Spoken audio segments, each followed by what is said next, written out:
राजधानी शिमला में मुख्यमंत्री जयराम ठाकुर ने कहा कि हिमाचल प्रदेश में अनलॉक 1 में प्रदेश कर्फ्यू काल में 14 घंटे की छूट दी गई है। मुख्यमंत्री ने कहा कि पैसेंजर ट्रांसपोर्ट शुरू कर जनता को बड़ी सुविधा दी गई, लेकिन पुलिस आवश्यक दिशा निर्देशों के पालन करवाने का काम करेगी। प्रदेश में फिलहाल मंदिरों और धार्मिक स्थलों के साथ होटलों के खुलने का इंतजार करना होगा। मुख्यमंत्री ने प्रशासनिक फेरबदल को रूटीन बदलाव बताया और कहा कि लॉकडाउन के चलते फेरबदल नहीं किया जा सकता था। उन्होंने कहा कि नई जिम्मेदारियों के साथ सरकार के कामकाज में भी गति आई है और बदलाव से हमेशा सार्थक परिणामों की उम्मीद होती है। मुख्यमंत्री जयराम ठाकुर ने बताया कि बाहरी प्रदेशों से सरकार अब लोगों को नहीं लाएगी, अपनी सहूलियत और सुविधा के मुताबिक खुद आ सकते हैं, लेकिन अनुमति और जरूरी दिशा निर्देशों का सभी को सख्ती से पालन करना होगा।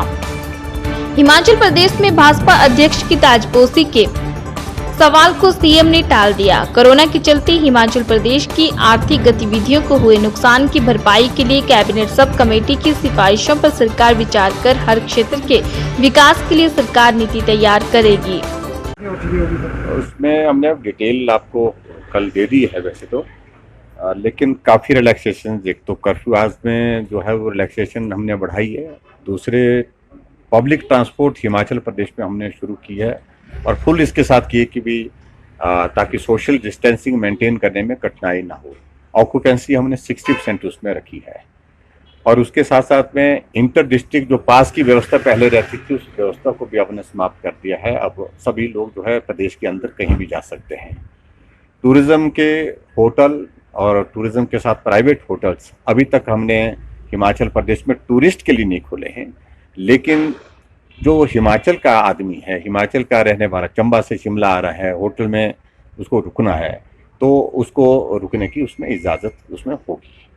और उसके बाद जो बाहर से आएंगे, दूसरी स्टेट से आएंगे, पर्टिकुलरली ऐसे जोन से आएंगे जो रेड हॉट जोन हैं अभी तक भी, जो ऐसे वहाँ पर हमने तय किया कि वहाँ के लोगों को जो है इंस्टीट्यूशन क्वारंटीन करने की व्यवस्था रखेंगे। बाकी जो है क्योंकि नंबर ज़्यादा आएगा तो उनको होम क्वारंटीन की व्यवस्था उसमें इस प्रकार से करेंगे। तीसरी बात, और जो बल्क ट्रांसपोर्टेशन की हम व्यवस्था जो मदद करते थे उन सारी चीज़ों को लेकर के हमने कहा कि हमने बहुत सारे लोग हम कोटा से भी लाए, गोवा से भी लाए, ट्रेन से बेंगलोर से लाए, मुंबई से लाए, अहमदाबाद से लाए, सब जगह से लाए हैं, दिल्ली से भी लाए। और ऐसी सूरत में अब जो है रूटीन व्यवस्था पूरे देश भर में जो है ट्रांसपोर्ट की जो है वो लगभग खुल गई है, ट्रेनें खुल गई, दूसरी गाड़ियां भी चल रही हैं।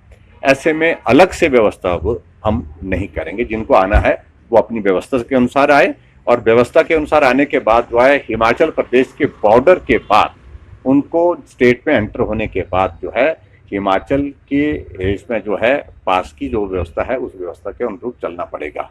जहाँ आवश्यक होगा वहाँ हमको लगेगा कि यहाँ पर जो है इनको इंस्टीट्यूशन क्वारंटीन करना है तो वो इंस्टीट्यूशन क्वारंटीन करेंगे। 8 तारीख के बाद शुरू करेंगे। इसके लिए हमने SOP बनाने के लिए बोल दिया है और वो बनकर के तैयार होगा। और उसमें अभी मुझे लगता है कि शुरू के दौर में बहुत कठिनाई नहीं, क्योंकि अभी लोग थोड़ा धीरे धीरे बाहर निकल रहे हैं, बहुत ज़्यादा मुश्किल नहीं आएगी, लेकिन फिर भी उसके बावजूद जो है वहाँ पर सोशल डिस्टेंसिंग मेंटेन करते हुए उन सारी चीज़ों को लेकर के सुचारू रूप से चलाने की कोशिश करेंगे। सर, इकोनॉमिक चीज़ों के लेकर के देखिए, एक तो हमारी कैबिनेट सब कमेटी बनी हुई है और दूसरे उसके साथ साथ में हमारे जो एक टास्क फोर्स बनी है उनकी रिकमेंडेशंस का थोड़ा सा हम इंतजार कर रहे हैं। उम्मीद करते हैं कि जल्दी कुछ चीज़ों को लेकर के आगे बढ़ के काम करेंगे। सर, एक बड़ा रिशफल रूटीन का है, वैसे मुझे नहीं लगता कि बड़ा रिशफल है उसमें, और ये आप मान करके चलिए कोविड के चलते थोड़ा सा विलम्ब हुआ, ये एक्सपेक्टेड था।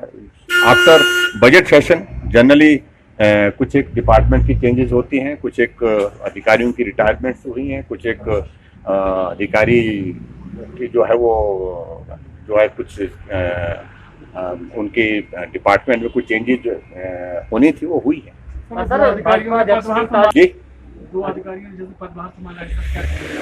निश्चित रूप से अनुभवी हैं दोनों और उम्मीद करते हैं कि उनके अनुभव से जो है वो बेहतर काम होगा। सर, भाजपा में हिमाचल के लिए शिमला से ब्यूरो रिपोर्ट।